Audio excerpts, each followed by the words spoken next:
Hello everyone, welcome back to my channel. आज हम बात करेंगे गिडेंस के संरचनाकरण का सिद्धांत के बारे में। तो आइए जानते हैं कि संरचनाकरण क्या है। समाजशास्त्र में सामान्यतः संरचना का अर्थ बड़े ढीले ढाले संदर्भ में लिया जाता है। कुछ विचारकों ने सामाजिक संरचना को सैद्धांतिक संदर्भ में प्रस्तुत किया है। इस अर्थ में सबसे पहली बात लेवी स्ट्रॉस ने संरचना का प्रयोग मानवशास्त्र में किया था। ऐसे मानवशास्त्र को वे संरचनात्मक मानवशास्त्र कहते हैं। स्ट्रॉस का संरचना से तात्पर्य मानसिक इकाइयों से था। उन्होंने कहा कि संरचना मनुष्य के अचेतन मस्तिष्क में बनी रहती है। मानवशास्त्री और समाजशास्त्रीय संरचनावादी यह मानकर चलते हैं कि जो छिपी हुई संरचना है वह बहुत कम बदलती है, उनके सतही तत्व ही बदलते रहते हैं। संरचना के इस सैद्धांतिक तत्व को गिडिंग्स ने बदल दिया। उन्होंने कहा कि संरचना ही व्यक्ति विशेष को नियम और साधन देती है। इनके आधार पर ही व्यक्ति अपने कार्य करने के विकल्प निश्चित करता है। ऐसा करने में गिडेंस नियम और साधनों का प्रकारीकरण करते हैं। जोनाथन टर्नर का कहना है कि गिडेंस के संरचनाकरण में कोई प्राकल्पना नहीं है, कोई प्रस्ताव नहीं है। वे तो केवल कुछ सुग्राही अवधारणाओं को देते हैं। उनकी दृष्टि में तो संरचनाकरण और कुछ न होकर कतिपय सुग्राही अवधारणाओं का संकलन मात्र है।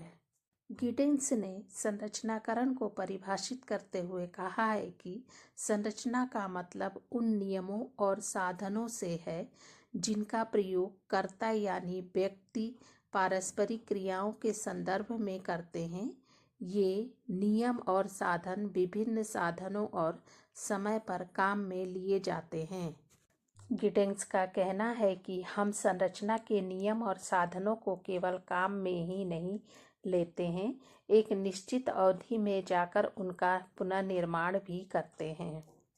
नियमों और साधनों में समय समय पे जो मुड़ाव आता है, उतार चढ़ाव होता है, उस समाज धीरे धीरे वैधता भी देता है। शुरू में यह वैधता शायद कमज़ोर होने पर बाद में दृढ़ता पकड़ लेती है। सामाजिक संरचना के नियमों का परिपालन कर्ता अनौपचारिक रूप से करता है। ये नियम संरचना द्वारा लिखित नहीं होते हैं, अनौपचारिक होते हैं और इस भांति इनका प्रयोग कर्ता अनौपचारिक रूप से ही करता है।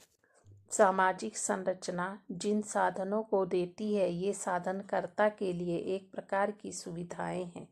गिडिंस का कहना है कि सामाजिक संरचना या व्यवस्था एक तरह के पारस्परिक संबंधों की सुविधा है और लंबे समय तक और कई स्थानों पे लोग इनका प्रयोग करते हैं। गिडिंस अपने सिद्धांत में यह बराबर कहते रहते हैं कि संरचना या संस्था का परिवर्तन कर्ता के हाथों में बराबर होता रहता है। परिवर्तन की इस प्रक्रिया में ऐसे अवसर भी आते हैं जब कर्ता को विरोध का मुकाबला करना पड़ता है। यह विरोध या द्वंद्व कई प्रकार का होता है। प्रारंभ में तो यह विरोध सामान्य होता है, पर बाद में चलकर जटिल हो जाता है। जटिल होने पर यह आंदोलन का रूप ले लेता है। गिडिंस ने संरचनाकरण सिद्धांत की आलोचना की है। आइए जानते हैं। गिडिंस ने संरचनाकरण का जो सिद्धांत रखा वह एक विशाल प्रोजेक्ट की उपलब्धि है। उन्होंने इस पर पूरे 30 वर्षों तक निरंतर कार्य किया। इसमें उन्होंने क्लासिकल और आधुनिक सिद्धांतों के साथ एक आलोचनात्मक संवाद स्थापित किया। संरचनाकरण इसी संवाद का परिणाम है। आलोचना में दो मुद्दे महत्वपूर्ण हैं। आलोचकों का एक समूह थॉम्पसन, आर्चर, लेडेर और लिप्से का है। इनका कहना है कि गिडिंग्स इस बात पर बहुत अधिक जोर देते हैं कि एजेंट यानी कर्ता संरचना के आधार पर ही क्रिया करने की क्षमता पाते हैं। संरचना ही उन्हें सिखाती है कि अमुक परिस्थितियों में काम कैसे करना चाहिए, लेकिन वे इस बात पर जोर नहीं देते कि भांति संरचना पर उन अमुक क्रिया करने के लिए दबाव भी डालती है। इन आलोचकों ने संरचनाकरण के सिद्धांत की जो दूसरे मुद्दे पर चर्चा की है वह अब आनुभविकता का है। ये आलोचक यह तो स्वीकार करते हैं कि संरचनाकरण के दोहरेपन की समस्या को तो हल किया है, लेकिन आनुभविक विश्लेषण में यह अधिक लाभदायक नहीं है। इस सिद्धांत में अमूर्तीकरण इतना अधिक है कि इसका अनुभविक पहलू खो जाता है। गिडिंग्स के अकादमिक जीवन के प्रारंभिक 30 वर्ष संरचनाकरण सिद्धांत के प्रतिपादन में लग गए। 1980 के बाद का समय उन्होंने आधुनिक समाज के विश्लेषण में लगाया।